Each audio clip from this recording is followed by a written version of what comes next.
I'm Jack Roush. I raced in the Trans Am Series for 13 years. I won nearly 100 races. Trans Am made Roush Racing and Roush Fenway what it is today, and I have never had more fun in my life. Greg Pickett, 78 Trans Am champion, back here at the Motor City 100. I'm Tommy Kendall, a four-time Trans Am champ and holder of the longest win streak in racing history at 11. And Trans Am racing is as good as it gets for my money. I'm Amy Ruman. I'm the 2015 Trans Am champion, the first female Trans Am champion, and I'm not done yet. Steeped in history, and history in the making. America's Road Racing Series, Trans Am, is celebrating its golden anniversary and looking at a future that's just as bright. The stars of yesterday and today, gathering in the Motor City to reminisce and, of course, race. Big, fast American muscle has returned to Detroit. Next, it's a double shot of Trans Am racing from Belle Isle. The return of the Motor City 100. Next.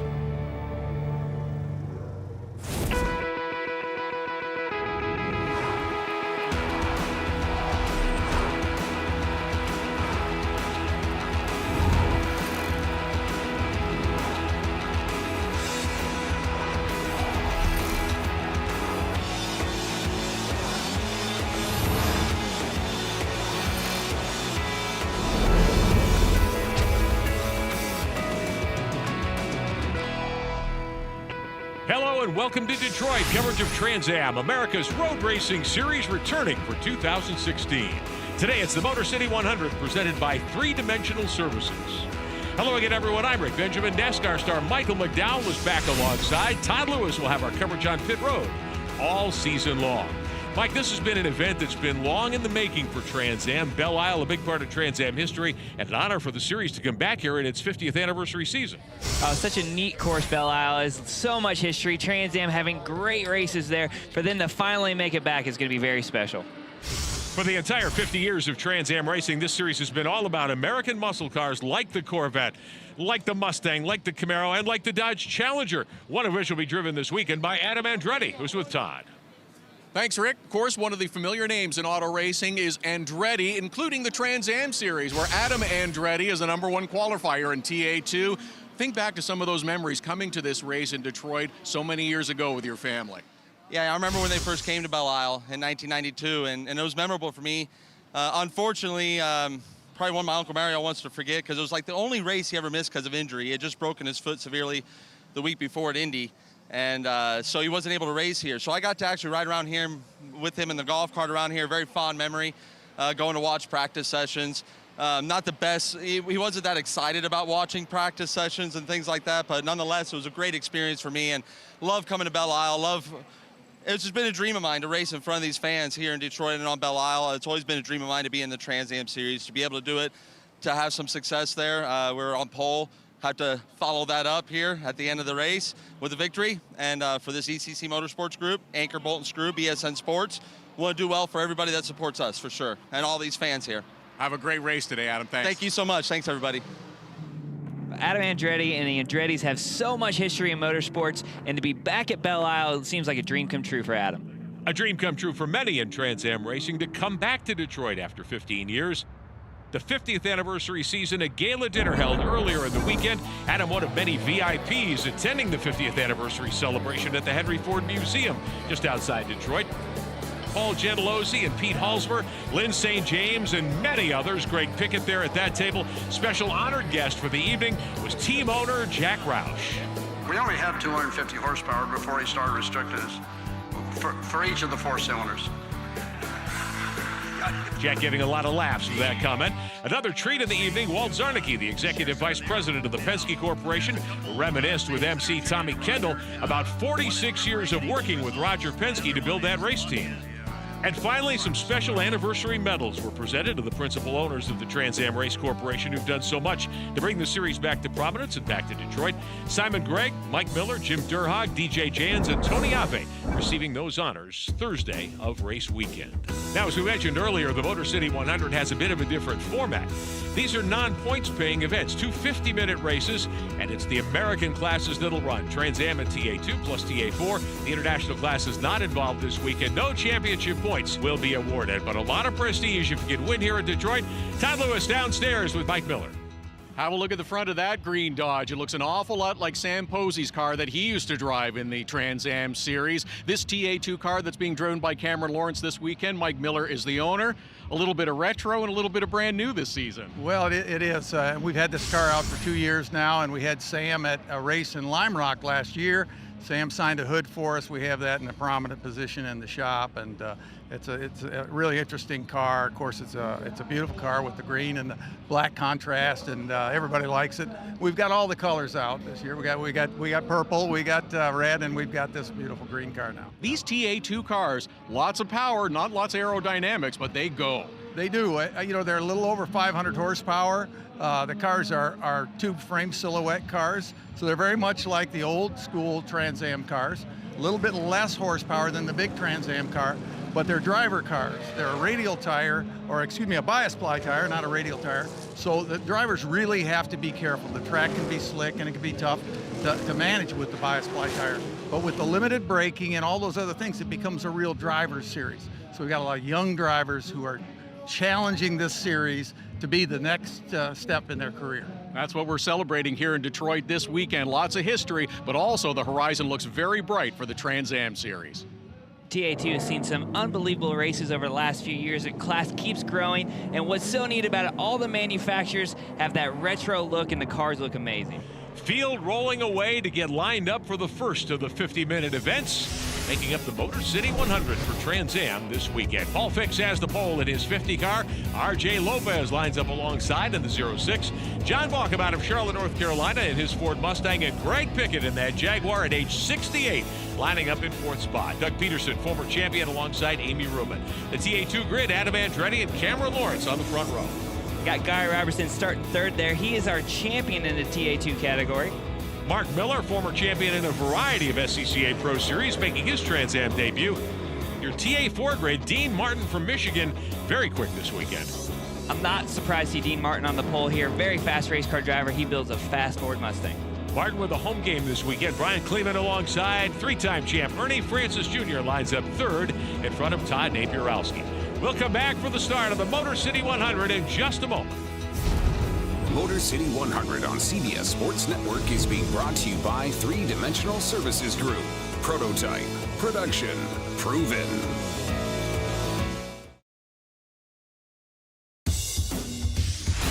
Welcome back to the Motor City 100, presented by 3-Dimensional Services Group. We're at Belle Isle in Detroit, Michigan, where the big 3 car makers are located. Field getting set to go green here at Detroit. Let's check in with Todd. Guys, something to keep an eye on in this race in the TA4 class, formerly known as American Muscle. It's all Ford Mustangs, it's all Camaros. They are production-based cars. The TA2 is much more sophisticated. But the 52 car of Dean Martin, well, he is putting a lot of muscle down and had a qualifying time that was nearly 2 seconds better than second place in the TA4 class. In fact, it put him up into the midst of the TA2 cars. Going to be fun to watch him today here on Belle Isle. Mix it up with both classes. What an amazing qualifying run. We'll see if Dean's able to hold on to that lead and get his victory. Trans Am field coming toward the green flag. Paul Fix on pole, RJ Lopez alongside, John Baucom lining up 3rd alongside the legendary Greg Pickett, his 68th year on this earth. Green flag waving. Pickett's running 5 decades of Trans Am action. Defending champ Amy Ruman in the red Chevrolet, the 23, settling into 5th as the TA2 field comes by and takes the green, heading off into turn number 1. Adam Andretti starting up front in this race. Defending champ Gar Robinson there, 3rd in the 74. Here's the TA4 field with Dean Martin in that Mustang grabbing the early lead. Oh, what a great start for Dean. He slid it in turn 1. Let's see if he has what it takes to get a Trans Am victory. Fix, Lopez, Baucom, Pickett, and Amy Ruman in 5th position. Ruman, by winning the championship a year ago, becomes the first female driver to win a major road racing championship in America. Of course, Amy's got a lot of role models, a lot of women drivers who've come along. Still kind of an anomaly in the sport, but one of those drivers who helped Amy Ruman be inspired to come and do this was Lynn St. James, who raced in Trans Am back in the 80s with Roush Racing, raced in IMSA competition as well in a GT car. Lynn and Amy Ruman were among the guests at the Trans Am Gala on Thursday night. We talked to both drivers about their acceptance into road racing. When I first came to Trans Am, almost in any form of racing that I come into, it wasn't about trying to prove anything, and it wasn't trying to get acceptance, to be honest. It was just about doing the best I could possibly do and being as competitive as I could possibly be, and let the results speak for themselves. And if I got to make friends out of it, that was cool, but that was not a goal. I didn't focus on that. She's definitely paved the way for a lot of us. I mean, I think the acceptance level started back then, and it's just grown and grown. I mean, and it's great because we have all these other successful females in other racing series like NHRA, drag racing, tons in road racing, you know, and in Indy 500, we still have females racing and NASCAR. So I think we're everywhere. It's just, we're just not the majority yet. Amy Ruman building on the shoulders of Lynn St. James and others who preceded her in this sport, winning the 2015 Trans Am title and just going by Greg Pickett to take over fourth. Yeah, they're having a great battle here for fourth place. Greg Pickett running that car as hard as he can. Amy Ruman has been so successful in this Trans Am series, been very dominant the last 2 years, and we look to see the same thing out of her again this year. Her championship rival a year ago was Paul Fix in the Stopflex machine, the 4-car. He's got the lead here in front of RJ Lopez. They've started to open up a gap on Bauckham. Yeah, what's cool about this Belle Isle course is you see it's a lot of concrete. It's very bumpy. It's very rough. You got to have your car in the racetrack. This is a place you can make a mistake, and if you do, it's going to cost you. Adam Andretti, meantime, leading the TA2 field in his Dodge Challenger bodied car this year, the 44 car, the ECC entry. Adam Andretti ran a Mustang, ran a Camaro in past years, and now moving to the Challenger bodywork. He's in front of the defending series champion, second-year driver Gar Robinson out of San Antonio, Texas. Gar in that 74 car, the 74 Ranch Resort Chevrolet. He and his teammate Shane Lewis, I think, surprised everybody, certainly us, Michael McDowell, in winning the title his first year in Trans Am. Absolutely. Breakout season for him. Oh, it looks like he has a little bit of problem there. I don't know if he lost power coming off the corner there, but Gar Robinson definitely has a problem. Cameron Lawrence and the rest of the TA2 field having to scatter, having to swing around the 74 to avoid contact coming off the corner. Troubles for the defending champion. And we don't see any smoke or any oil or anything like that, so we're not sure if it's something electrical that took him out of the race. Meantime, Paul Fix with his rear mirrors full of RJ Lopez's machine. Bauckham is third. Amy Ruman sitting fourth. Let's get an update from what's going on downstairs. Here's Todd Lewis. Yeah, guys, we're really not sure what happened to the 74 car. The team lost radio communication about the same time that he began slowing down on course. He's around turn 13, just short of pit in, so they won't be able to retrieve the car and get him back. They believe it's something electrical, and they can't get to the driver to find out for sure. Tough break for the defending series champ. Meantime, a great battle for fourth. Pickett in the 68, Amy Ruman in the 23. We talked to Greg Thursday about his Trans Am days with Jack Roush. Jack called me to come help him test the car at Road Atlanta. He picked me up at the airport. He walked me out to the curb, a little Econoline van. Who's driving the van? A young fellow named Jack Roush, who's sitting on a crate in the back and way back in the back. A fellow, really relatively well-known guy named by the name of Gary Pratt. I sat down, little Greg Pickett, next to Bob Riley. If you think about the impact that that little Econoline has had on motorsports, it's actually really amazing. Trans Am Racing has had a lot of influence on the history of American motorsports during its 50 years of existence. Paul Fix is still the leader, one car in trouble on pit road. Former series champ Doug Peterson. Yeah, guys, it's a safety issue that has brought the 87 car along pit road. Doug Peterson here because he's having an issue with one of the seat belts in the car and certainly didn't want to be out there without proper restraint inside that machine. Great to have Doug Peterson and three-dimensional back, their first outing this season in Trans Am in that Tony Ave-built Cadillac, the 87 car. Sorry to see them on pit road so early. Meantime, how about Michigan's Dean Martin leading TA4 in that 52 car, that Ford Mustang? They've been ridiculously fast so far this weekend. He's been dominant all weekend, has the race lead, but you got to manage the tires really well in this TA4 category. We'll see if Dean has it. Well, we talked earlier with Jack Roush. One of the other founding fathers of Trans Am was the great Roger Penske. Being a Chevrolet dealer in Philadelphia back in the 60s and having the opportunity to race Camaros was a real fine thing for the team, and obviously the success we had with 3 championships with Chevrolet, then finally running and winning with the Javelin was a real part of our success in racing. Win on Sunday, sell on Monday was a mantra the Detroit Big Three believed in when Trans Am began back in 1966. The pony car wars were just beginning. Trans Am became the place to do battle. Ford jumped in with Mustangs and Mercury Cougars, engineered by Bud Moore, driven by big names like Dan Gurney, Parnelli Jones, and George Fulmer. For GM, all hopes were on the Sunoco Blue Penske Camaros, wielded by the legendary Mark Donohue. Think about Ford's, Camaros. We had Firebirds, Dodge cars. So it was a really amazing time then, really, when you think about all good teams, all great drivers. And, we had Donohue, which was my secret weapon at that time. In just 4 Trans Am seasons, Penske and Donohue racked up an incredible 29 victories. First in the blue Camaros, and then the famous red, white, and blue American Motors Javelin. Now, those cars remain favorites for vintage race car buffs today. Roger sees that excitement returning with a retro look of the new TA2 class machines and the return of Trans Am racing in Detroit. The racing in Detroit on Belle Isle is very important to our city, to the region, and to the state. And to have what I call the pony cars come back and something that you drive every day, be able to race at the racetrack is terrific. And it brings our weekend doubleheader to really just one of the most important parts of it. So to me, to come back is amazing.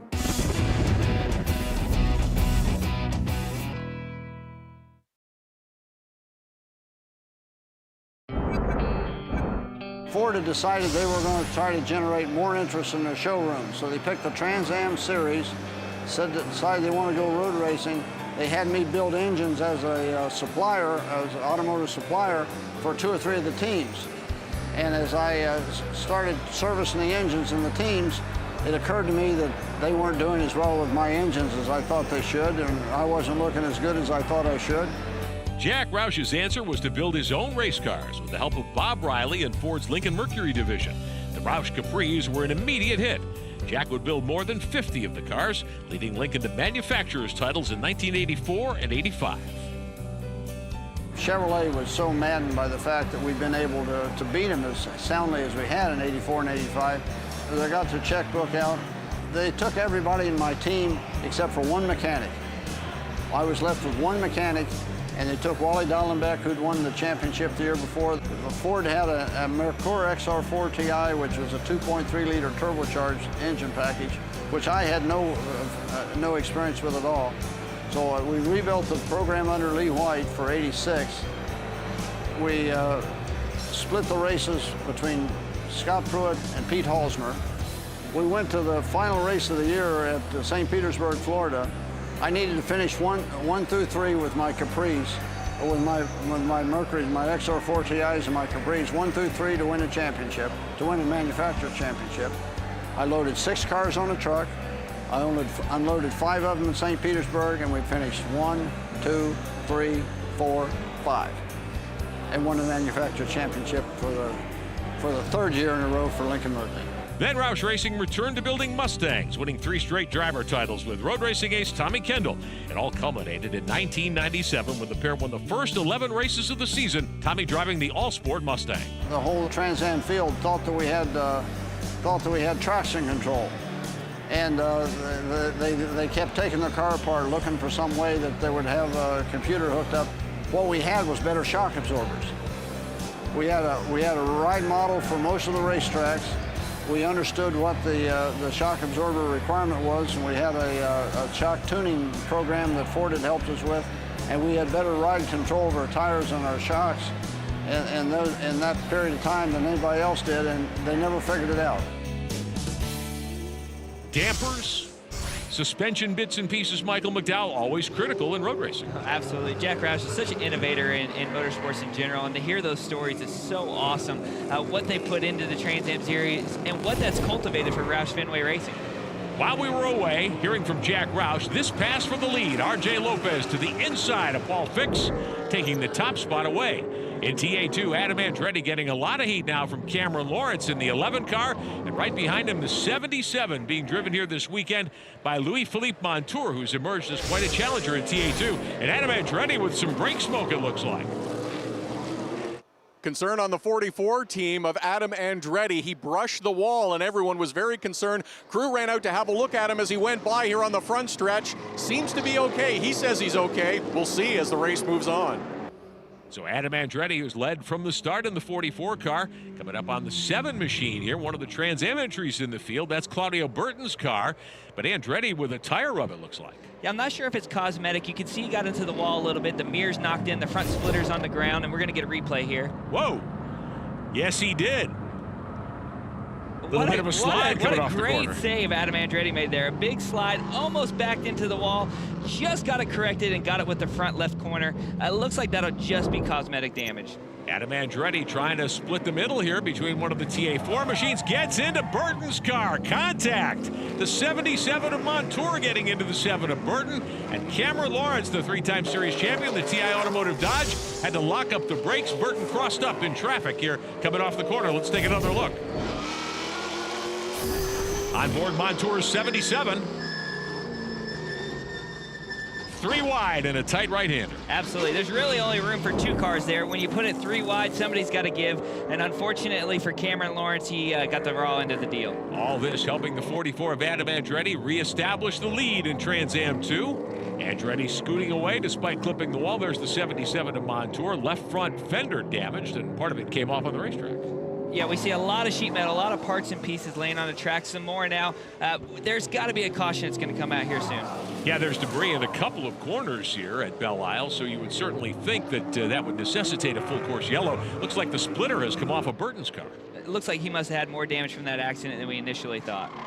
Adam Andretti on pole in the 44, the ECC Dodge this weekend, doing a terrific job to build that lead despite sliding into the wall. Came off sideways earlier and just clipped the concrete on the right side, but didn't do any lasting damage, it appears. We've seen Adam use every bit of racetrack every time he comes out in this car.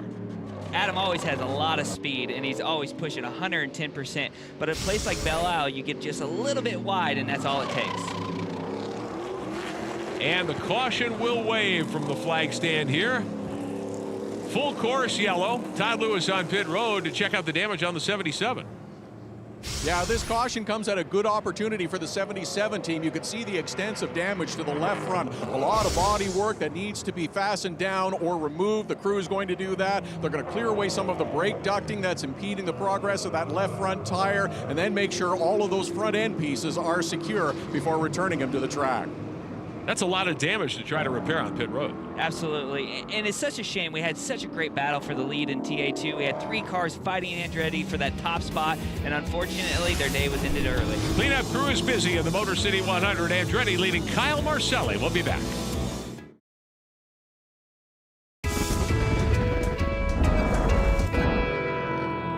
Welcome back to the Motor City 100 continuing. I'm Rick Benjamin, Michael McDowell alongside. Todd Lewis with our coverage this season on pit road. Dean Martin in that 52 car. He has led all the way in TA4. He's done a terrific job in that Ford Mustang, out qualifying the field by a couple of seconds in qualifying on Friday here at Belle Isle. And Adam Andretti, despite a couple of incidents of contact, well, he's the leader over Kyle Marcelli and Cameron Lawrence in TA2. And you see Cameron Lawrence has closed the gap from that incident. They have actually ran Adam Andretti down, so it'd be interesting to see if we'll have a new race leader. The 59 car belongs to Simon Gregg, second-generation star. His dad, the legendary Peter Gregg, his mom, Deborah Gregg, both with great Trans Am history. Simon, a couple of years ago, winning the Trans Am title in 2012. His team owner is Jim Durhag, who has had more than 100 career starts as a driver in this series. Jim transitioning to the team owner and car builder role earlier, and he's one of those who helped revive Trans Am racing. In the 60s and 70s, when I grew up, you know, Mustangs and Camaros and Corvettes and Chargers and Challengers and all the muscle car stuff. Now with the resurgence, and I think largely due to the factories bringing back the Camaros and the Mustangs and the Challenger and really going back to an era that was successful for everybody. And the kids today, they aspire to have those kind of cars. You know, that and their smartphone are their 2 toys. You know, they exist in their car or in the, you know, a parallel galaxy on their smartphone. So I think that is what's made it successful. Trans Am racing, like a big family, has so many elements of motorsports are, and Jim Durhag, one of the guys who has been part of the backbone of Trans Am, especially the revival of Trans Am as a pro series these last 7 seasons. Simon Gregg, meantime, up front as we take a look at the 06 of R.J. Lopez and Paul Fix in the 4. This is the fight for the lead now. And Fix has done a great job of keeping Lopez at striking distance. We're getting to the final laps of these races, it'll be interesting to see if Fix can mount up a charge. Moving by the 97 of Tom Sheehan, one of the TA2 competitors here this weekend. Fix, meantime, who gave Amy Ruman quite a run for the championship a year ago. Adam Andretti misses a corner and ends up in a runoff area with a 44 car.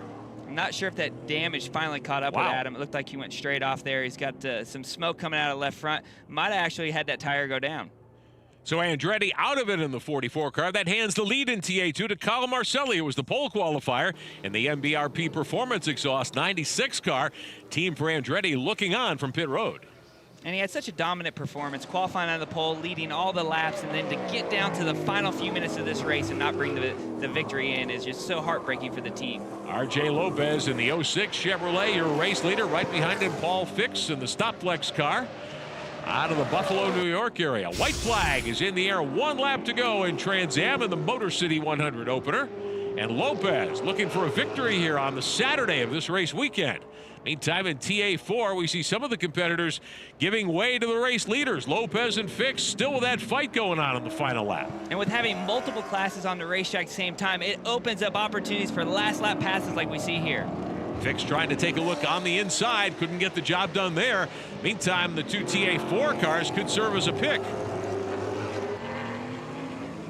Lopez has to be patient here.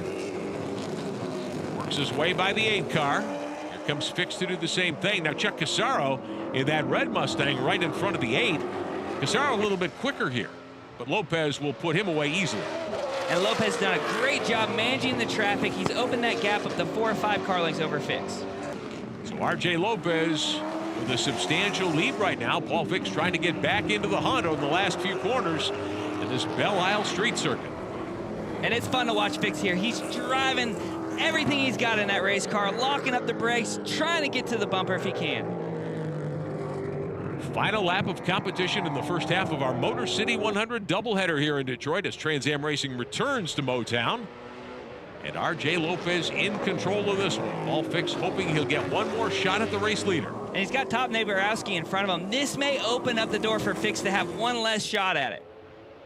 Part of road course racing, as you mentioned, Michael, in multi-class competition is knowing where those slower cars are and seeing if you can take advantage of them. Fix cannot. And R.J. Lopez is the winner of the first half of the Motor City 100 in the optical Lopez Chevrolet Corvette, car number 06. Paul Fix comes home in second spot. In TA2, Kyle Marcelli in the Fields Chevrolet, the 96. He inherited the lead when Adam Andretti had problems. Kyle Marcelli appears to be on his way to victory in TA2. 1 or 2 more corners for Marcelli as he is behind Simon Gregg on the racetrack now. Marcelli, a veteran of World Challenge competition, of IMSA competition, done a great job here in Trans Am at Detroit this weekend. And Marcelli is your winner in Trans Am 2. That's the MBRP Performance Exhaust Chevrolet. There's the 52 of Dean Martin, who's been the dominator in TA4. We'll see if he can close the deal here over the final couple of turns. And Dean's had a dominant performance, and he will get that victory. Did a great job all day long, led all the laps, qualified on the pole, and gets it to victory lane. The picture cars east forward of Dean Martin taking home the win in TA4 here today. The Motor City 100, a couple of 50-minute races making up the Motor City 100 this weekend. Winners to meet when we continue. We'll be right back with plenty more coverage of the Motor City 100 presented by 3-Dimensional Services Group here on the CBS Sports Network.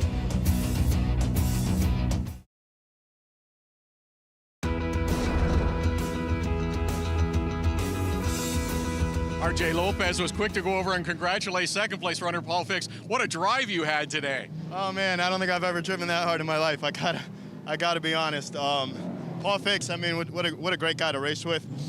You know, there were some times, I think, you know, definitely under braking towards the end there, his car was a lot better than mine, and he was the total gentleman.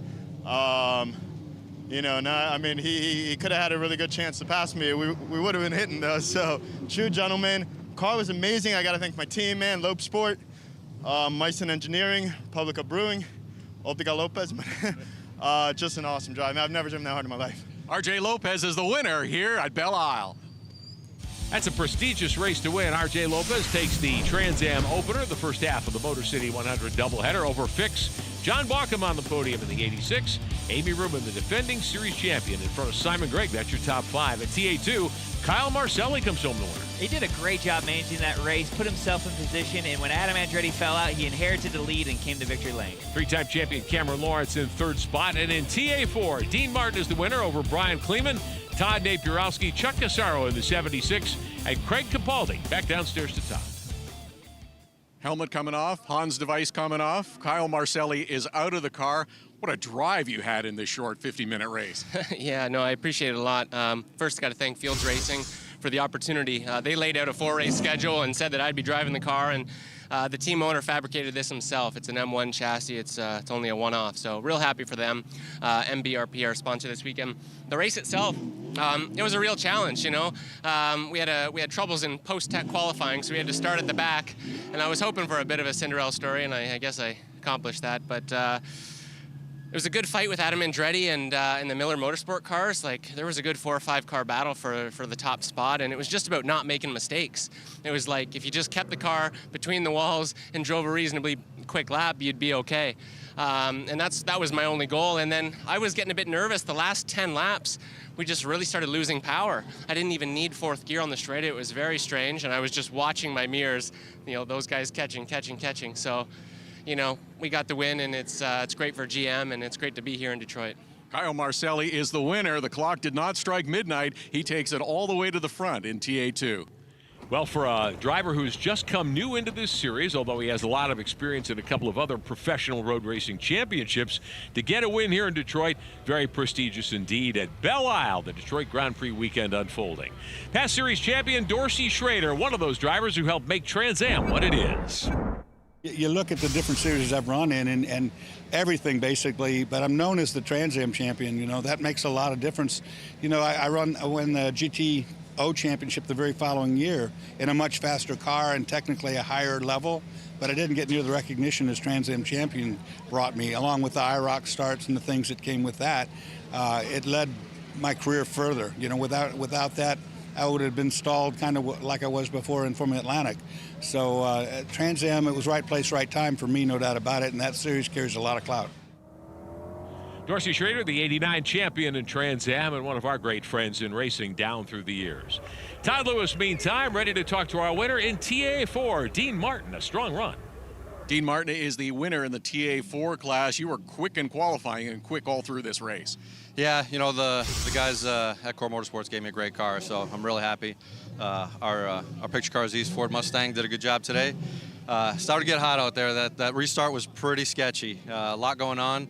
And Brian was really fast at the end. He did a great job all throughout the race and managed his car well. So I kept looking in the mirror and was worried. I was very happy to see that white flag and then the checker. Dean Martin, your winner in TA4. Being fast in qualifying is one thing. Managing a race like that and getting home with a checkered flag is equally important. We congratulate Dean Martin, and we'll be right back. Motor City 100 on CBS Sports Network is being brought to you by Replay XD, professional action cameras, the leader since 2005.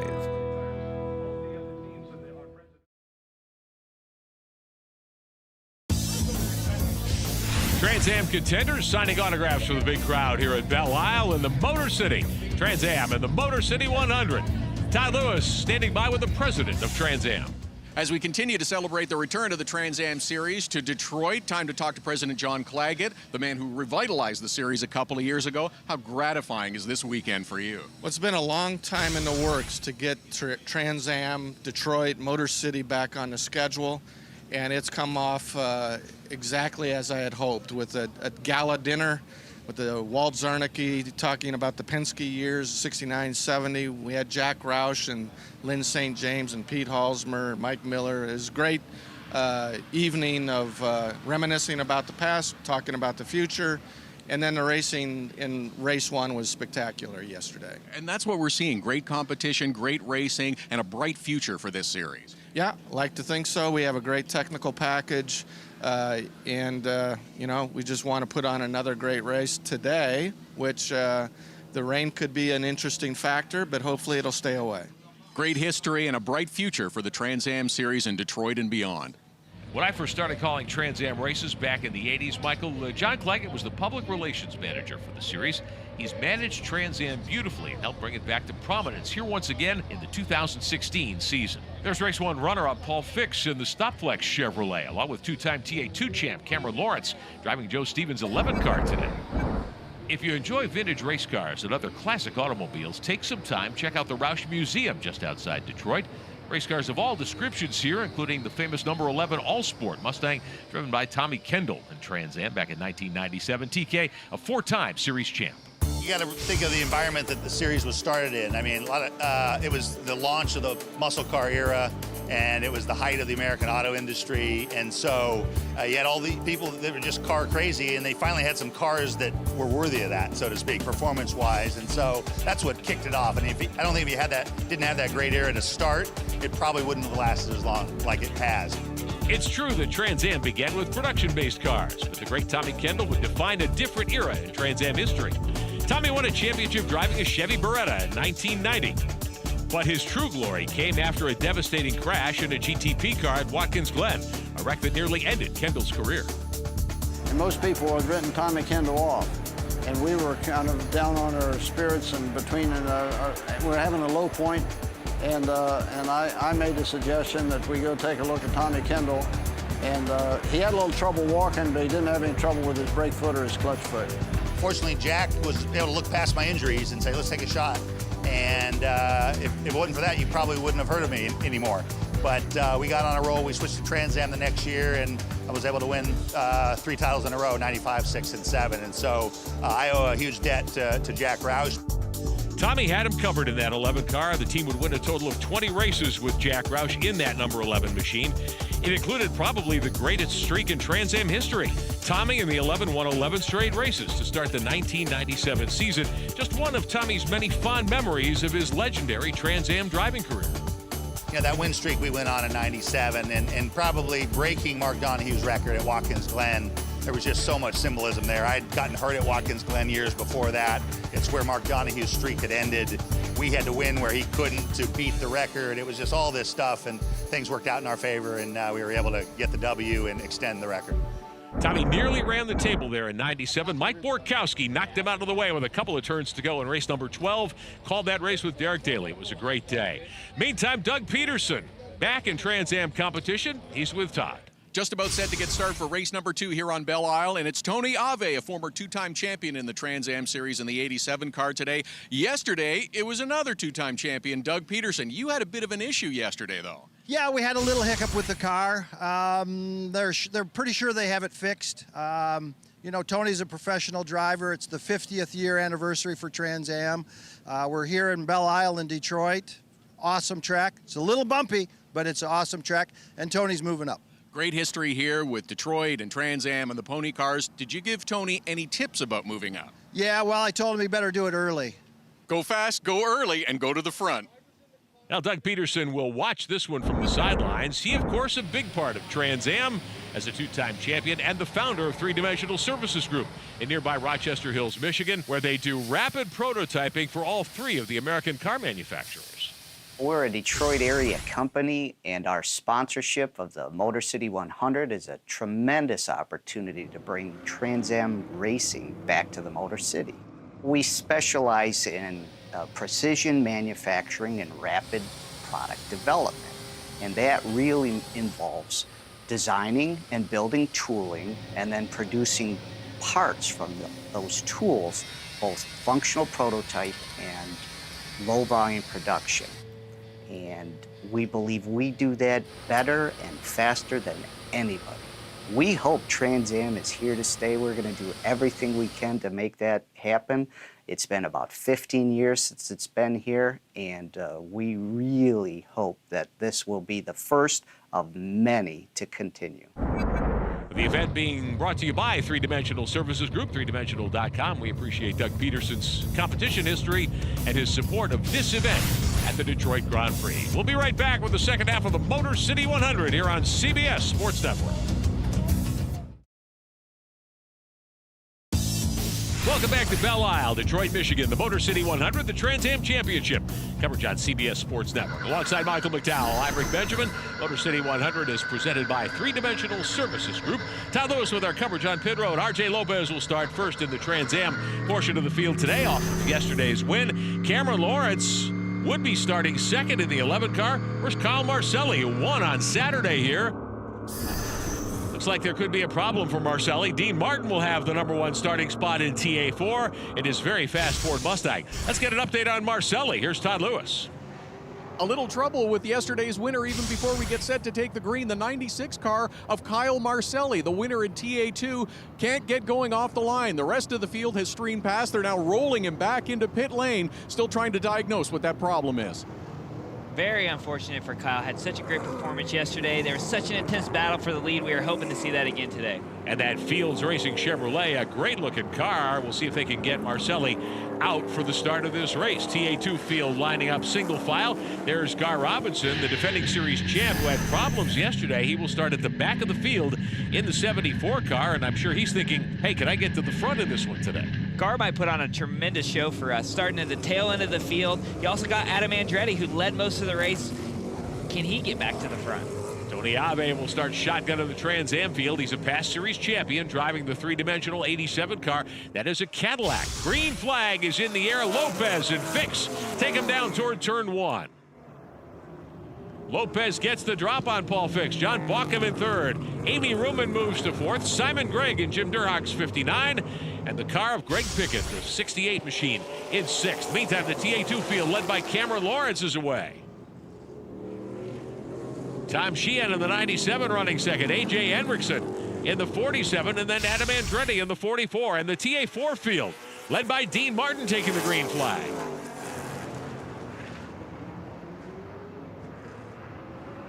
Martin, Ernie Francis Jr., Todd Napierowski, and some contact early. Napierowski looks like he was hit by another vehicle as they came to the start. He's got a problem. Got a piece of trim flapping in the breeze there. Meantime, John Bauckham, Amy Ruman with a problem. She misses the corner completely in the McNichols 23. Not sure what happened to Amy there. It looked like she actually lost power there. The car did not want to turn into the corner. You hear her fire the engine back up. Hopefully she can get back out there. Meantime, let's go back and take a look at how the TA4 field got going. There's Napierowski lining up in third, and there was contact with the second place starter. Looks like he lost part of a tire. It looks like they made wheel-to-wheel contact there, and that little bit of contact shredded that tire off. So the TA cars dodging that piece of rubber that's in the groove coming off the corner, and we get a caution. Well, that gives us a moment before we go green again to talk about a new innovation in TA2 this season. A lot of the focus of this program has been the great history of the Trans Am Series, but there's also a very bright future, and a lot of that involves new technology. Kirk Miller from AEM Electronics, you're supplying new ECU units this year for the TA2 class. How does that help the teams? Well, it helps the teams in several ways. One, having an ECU, a common ECU across all platforms makes it a little bit more of a level playing field. You have big budget teams, small budget or smaller budget teams, and having access to the same electronics and the same data, that plays huge in the team's success. All that data is available to the teams as well afterwards, can help them with engine management and all kinds of other things. That's correct, yeah. So having the engine data, having chassis data all available through one location allows the crew chief to go back to the driver, to the chassis designer, or the tuners to make adjustments required to make the car more competitive.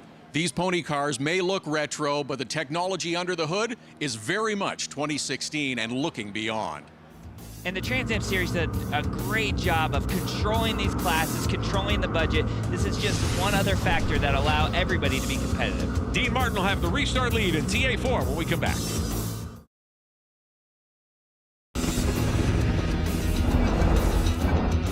Getting set for a restart here in Belle Isle in Detroit, Michigan. The Motor City 100 Trans Am back this season on CBS Sports Network. I'm Rick Benjamin. Michael McDowell was alongside Todd Lewis with our coverage on pit road. Quick caution for the contact involving Todd Napierowski's TA4 machine. Field has regrouped and the green is back out, and RJ Lopez is again the leader. Cameron Lawrence leading the TA2 category, Dean Martin in front of TA4, and we are underway with 43 minutes to go in this 50-minute race. What's so fun about these double headers, you get to see guys like Adam Andretti and Cameron Lawrence have a second shot at a victory. So close yesterday. It's going to be really interesting to see in the Trans Am category if Paul Fix has enough to get around RJ Lopez. Simon Gregg there in the 59 in front of Tony Ave. They're running in front of Greg Pickett, 4th, 5th, and 6th. As Ave takes a look to the inside of Simon Gregg, cannot get past him. The TA2 field, meantime, big traffic jam there as we get going. There's Greg Pickett in the 68 car behind Ave, so it's some tight battling in both these categories. Very tight battle, and you know Tony Ave is having so much fun being out there on the Belle Isle race course. He's going to be charging hard, trying to get that three-dimensional services Cadillac to the front. Ave with his hands full with Simon Gregg and Jim Durhawk's 59. Simon, the 2012 Trans Am champion, following in the footsteps of his legendary father, Peter, who won the championship earlier. It was fun getting to go to Victory Lane and all the neat tracks. I always loved Watkins Glen and you know, going out to the West Coast on occasion. And it was great doing an occasional private test day, which allowed like a child to take a car around the track, you know, at high speeds. My fondest memory is at 10 driving 100 by myself at Daytona, and then at 16 getting to drive around the track at at Road Atlanta or Daytona and stuff like that. Peter Gregg, Simon's dad, a two-time Trans Am champion. His mom, Deborah, also raced in the series in the 1990s. Meantime, troubles for the 97 of Tom Sheehan. He's had some heavy contact, Michael McDowell. And you don't get that from light contact. That looks like that would have been contact with a concrete barrier. Left front corner of that car down completely, so Sheehan heads to pit road. Meantime, in TA2, side-by-side action. Adam Andretti trying to get around Cameron Lawrence. He's got him on the inside. And Adam Andretti's been charging to the front. Had to start in the tail end of the field. Had his problems yesterday in the race after dominating most of the race. It's going to be really hard for Cameron to stop Adam today. They prepared the ECC 44 car. Adam Andretti led much of the race yesterday before having a problem late. Today, a problem early for Tom Sheehan. Here's Todd. Yes, that is some serious damage to the left front of this TA2 machine. There is no way that this car is going to be continuing, guys. That 97 scraped along the left side. He is definitely done for the day. Wow, that's heavy damage to the 97 car. Here's how it happened, Michael McDowell. And as you can see, it happened so fast. Just carried a little bit too much momentum into the corner, got wide, and there's just no forgiveness when it comes to those concrete barriers. And another problem for Todd Napierowski in the SKF Bearings 39 car. He had that tire come apart off the start when there was some contact. Looks like he has stopped on the racetrack. Michael McDowell, at least he's out of the groove here. Absolutely. He's in a place where he could probably sit the rest of the race, but you never know. The caution may come out. TA Field whistling by Napierowski's car. Now he's driver's left against the wall, so he's kind of pinned there. He can't go anywhere. And he's in a safe spot there, not in a racing line, and so that makes it easy for the competitors to see him. Gar Robinson, the defending series champion in TA2, under braking, wiggles that car, gets by Louis-Philippe Montour in the Dodge, the 77, the Speedlogix entry. And this is what we're hoping to see. Gar Robinson yesterday had a problem with his car, had to start at the back of the field. He's working his way to the front, just like we saw Adam Andretti. These two guys could battle it out for the lead. New sponsorship on the 74 Ranch Resort Chevrolet's Pura Vida. That's a tequila brand from Texas. Now the title sponsor of that car, and Shane Lewis's team car. Shane not in action here this weekend at this invitational event. Montour, meantime, looks like he's got problems with his hood pin. He's had a hood pin come off, it appears. Yeah, the hood pin came off. You saw it popping up a little bit, but as that sheet metal weakens and weakens, that thing's going to want to rip off. Even at the speeds you see on a temporary circuit like Belle Isle, the pressure, the air pressure on these cars is intense. Absolutely. These cars still have a lot of aerodynamics. They're very sensitive to wind and aerodynamics. So when you see it just popping up a little bit, that might just be from the bumps. You get on the straightaway 60, 70, 80, 90, 100 miles an hour, it wants to fold all the way up. Montour able to continue at this point. Hopefully he'll be able to stay in the hunt for the victory here today in round 2 of the Motor City 100. Meantime, at Trans Am, Paul Fix has retired from the event, leaving Lopez out front. Here's Todd. Paul Fix has climbed out of that car. We were hoping for another battle like yesterday. What happened? Well, I had something for him. There was no doubt that this race was going to be mine. Unfortunately, the transmission gods were not with me today. So we lost all forward gears and had to coast in. So unfortunate, you know, celebrating a great Detroit 50th year for Trans Am. It's pretty sad. It is frustrating, but that is the toll that this bumpy track takes on some of these cars. And you see it on the front of Doug Peterson's machine, Detroit Rocks. That's the view of everybody involved in the Trans Am Championship as the series returns to Belle Isle in the Detroit Grand Prix. 15 years it's been since Trans Am has been here, but a great coup certainly to bring Trans Am back to the streets of Belle Isle. Guy Robinson, meantime, in the 74 car, the 74 Ranch Resort Pura Vida Chevrolet, trying to track down Cameron Lawrence as they battle for a front spot in TA2. In Trans Am, Greg Pickett there in the Jaguar, the 68, able to hold back Simon Gregg for position. These cars in the top 5. And there's battles going on throughout the race here. Oh, and you see Pickett get loose. Greg Pickett coming off the corner. Now that's a very tough left-right combination. Looked like he got behind on his steering a little bit. He was just racing hard, probably looking in the mirror, and just got a little bit loose, got behind on the steering, and that concrete's just not forgiving. One more look at it as Pickett, lost it. Car loose off the corner and tried to correct a little tank slapper going on. And you got to understand these Trans Am cars, so much power, tight corner like that, heavy in the throttle, back end spins around, just no time to recover. It does not take much to upset one of these cars in a tight section like this. Absolutely not. So that undoubtedly will bring out a yellow flag. Local cautions waving right now. Pickett at age 68. Great to have Greg back in the series. The car heavily damaged and problems for the 87 car. Doug Peterson's Cadillac, the two-time series champ Tony Ave at the wheel today. The three-dimensional surfaces machine looks like he may not be around for the checkers either. Adam Andretti's leading TA2. We'll be right back.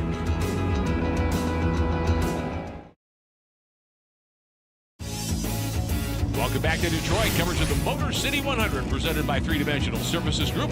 We're in Belle Isle in Detroit, Michigan for the Trans Am Series here on CBS Sports Network. Alongside Michael McDowell, I'm Rick Benjamin, Todd Lewis with our coverage on pit road. Green flag about to appear for the Trans Am field. R.J. Lopez, yesterday's winner, is the restart leader in front of John Bauckham and Simon Gregg. John Bauckham does a great job in these races. He's one of those quiet drivers that's always in the hunt, second, third, approaching that win. Today might be the day he gets the victory lane.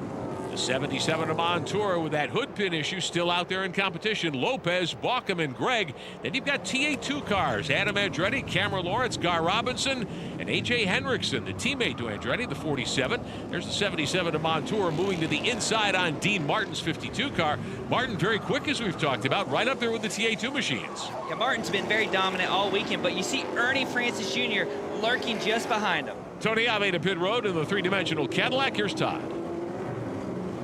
That's right. The track takes its toll again on another competitor. This time the 87 car, Tony Ave, was moving up, but the belt for the oil pump broke, no oil pressure, and the 87 car is done for the day. Unfortunate for Tony Ave, was moving towards the front, but very veteran driver move. Once you lose oil pressure, the only thing that's going to happen next is a big boom, and he did a great job of preventing that. Doug Peterson's Cadillac prepared out of the Ave Motorsports shops in Maiden, North Carolina, just north of Charlotte. So Tony being extra careful with his customer's car there, I'm sure. Absolutely, and you see Ernie Francis Jr. putting the pressure on Dean Martin. This is the first time we've had a challenger for Dean Martin all weekend long. Ernie Francis Jr., the three-time Trans Am champion, trying to pick up a victory here in the second half of the Motor City 100. History of Trans Am racing goes back a long way. One of the key figures, the great Ron Fellows. It was some of the most fun racing that I think any of us did.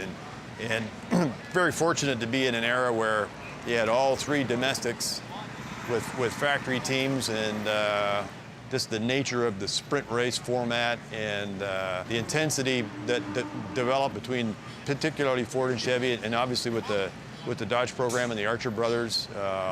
Yeah, it just made for a good healthy rivalry and certainly being a Canadian and a hockey fan and a bit of a hockey player, nothing like a little nasty going on. Ron Fellows driving that 3-car for Buzz McCall, drove for Tom Gloy with a lot of success. Never won a championship, but has 20 career victories in the heyday of Trans Am racing. And Ron Fellows with such an amazing career, won so many races for Chevrolet. It's an astounding career that he's had. Ron, now a track owner, one of the principals in Canadian Tire Motorsports Park, the formerly known Mosport, up north of Toronto, Ontario, Canada. Great place to visit, and Ron, one of our dear friends in this sport. R.J. Lopez, meantime, as raindrops start to fall here on Belle Isle. In the 06 car, Lopez building that lead in his Corvette. It's never a good sign when you see the driver working in the windshield wiper. Concrete course like this, very slick when the raindrop hits it. It's going to be a challenge to see if these guys, if they do need to pit and put rain tires on. Battling in TA4, Dean Martin, Saturday's winner, has his hands full with Ernie Francis Jr. in that Breathless Performance Chevrolet. Ernie taking a look to the inside of Martin as they come from under the Pure Michigan Bridge. And you see some raindrops while it's looking sunny at this part of the race course. That battle continues in TA4. Francis now a couple of car lengths behind Dean Martin. It's one thing to catch them, it's another to pass them. In this tricky Belle Isle track, you have to set it up just right. You got to get to the inside, take position, and that may take 3 or 4 corners to actually set up that pass. And Michael McDowell's Francis Wiggles coming off the corner. With your vast experience in road racing, when you've got a track that's partially wet and you're on dry tires, man, that makes it even tougher. You want to be that car sitting second place when you have those kind of conditions, because Dean's going to be the first person or the first car to hit that wet surface, and that allows you to gauge, you know, where do I need to push it, where can't I push it. But if Dean slides wide at any point, Ernie's there to pounce. Rain starting to pick up, at least in this part of the course. You can see some raindrops on our camera lenses here. And the cars are sliding around. These guys haven't let up one bit. You see Ernie sliding all the way through turn 1 and turn 2. They are both fighting hard like it's the end of the race. Now this weekend in Belle Isle, you've got a lot of different kinds of race cars on the track, so there are places where the water won't absorb at all. I mean, it's going to be pretty slick where there's rubber down, as we watch Lopez continuing to lead with 16.5 minutes to go in this 50-minute timed event. Absolutely. And the tough part is you see all the rubber built up in the brake zones. When that, oh, it looks like we got a problem. RJ Lopez has a problem indeed. Left front corner down on the 06 car. So Lopez, who was bidding to sweep the weekend in Trans Am, goes into one of the runoff areas at the end of the backstretch here. And he has definitely got a problem. Had led all 18 laps to this point. Looks like the left front tire may have gone down. And it looks to me they may have had some suspension damage. It didn't make contact with the concrete wall, but that tire was pointed in the wrong direction. So John Bauckham out of Charlotte, North Carolina, becomes your new leader. The RoadRaceParts.com Ford Mustang, John's familiar 86 car. 0 career victories. He's had a bundle of top 5s. He's been on the podium many times, including yesterday. Here, this could be the day he breaks through and kicks that door down. And it's really exciting to see this because John is such a fierce competitor. He's right up there with the top 2 or 3 guys every single weekend, but hasn't broke through the victory lane. Crews watching from pit road here at Belle Isle in Detroit. Simon Gregg meets Adam Andretti in the 44 car. Looking like he's auditioning for a dirt track drive. He and Gar Robinson side by side. Oh, what a battle there. That incredible save by Adam Andretti, and Gar Robertson is pouncing, trying to get that lead, which he takes. Adam Andretti's going to look to the inside here. Let's see if he can pull it off. Gar Robinson, the defending series champion, won it as a rookie a year ago. Taking the lead back, Andretti tries the crossover to get back alongside and see if he can retake the top spot. Whoa! Good stuff in TA2. Adam Andretti, Gar Robinson side by side here at Belle Isle. And this is what you expect from Trans Am racing. Hard, door-to-door, side-to-side, rubbing, banging, beating, but this is great racing. Robinson throwing caution to the winds here late in the going. He has taken over the lead from Adam Andretti. Andretti, a guy who, when he gets past, certainly does not like it and does everything he can to get that spot back. Oh, you're dealing with 2 fierce competitors here. We saw this last year. Lots of great battles between these 2 drivers. And they know this is a non-points race. They can run as hard as they want. Only thing that matters in this day is the checkered flag. Robinson still in command by about 1.5 car lengths over Adam Andretti. Adam right back at him in the right-hander. And up onto the backstretch here at Belle Isle. Excellent action here in TA2. And so much fun watching them slide these cars around. The TA2 cars are on a bi-ply tire. You hear them squealing the tires, sliding off the corner. It is really, really impressive to see these guys in between tight concrete walls just flop those cars around and catch them. Now, the normal Trans Am race distance is 100 miles, and a regular Trans Am weekend, TA2 gets its own 100-mile race. 50 minutes of racing yesterday and another 50 today. That's probably about 35 laps or so, maybe about 65 or 70 miles of racing. So you've got to take care of your tires, but you have less time to worry about. Absolutely. This is a sprint race, especially as we close into the end here. These guys are flat out 110%, everything they have. Robinson leading TA2. Adam Andretti running in second spot. Bauckham, Gregg, and Tony Ave, Greg Pickett, Amy Ruben, Claudio Burton, Paul Fix, the rest of your TA field. Several cars running into problems over the course of the weekend. The 52 of Dean Martin trying to double up in TA4 this weekend, but Ernie Francis Jr. right there in the 98 car. And Ernie Francis Jr. is such an impressive driver for being so young. He's very calm. He's in a high-pressure situation here, but really, he does a great job of managing his races. We see him get the victory lane all the time, does not make a lot of mistakes. Dean's new to this series. He's not new to the racing by any means, but new to this series. You'll see if Ernie can put the pressure on him and get Dean to make a mistake. See the brake lights flashing there on the 52 car as he gets out of the gas, sets up for the left-hander. It's a very tight race course here in Belle Isle. It's wide in a lot of places, like a lot of street courses aren't. Very narrow in others. Meantime, back at TA2, Adam Andretti all over the back bumper of Gar Robinson, making another charge. Oh, this is great racing. I just want to sit back and watch it. It's so good. Adam Andretti getting to the bumper, trying to get Gar sideways. Gar's pushing as hard as he can in every brake zone, try to keep Adam behind him.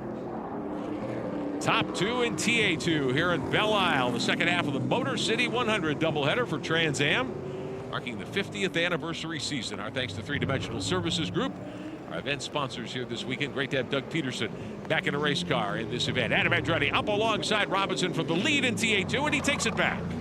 A great pass, out braking, just straight forward, hard into brake zone, was able to pull it off.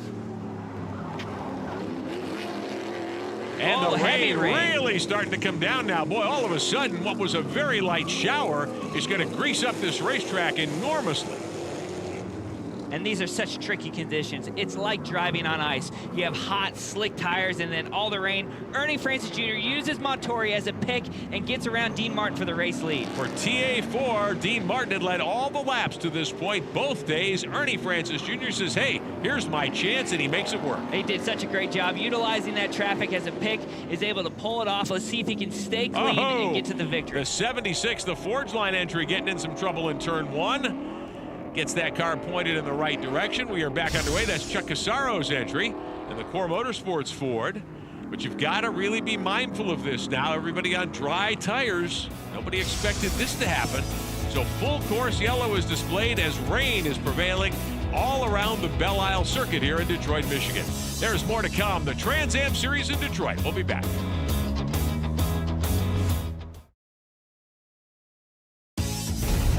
Motor City 100 on CBS Sports Network is being brought to you by Three Dimensional Services Group. Prototype, production, proven. Welcome back to Belle Isle in Detroit. The Trans Am Series on CBS Sports Network. Coverage of the Motor City 100 presented by Three Dimensional Services Group.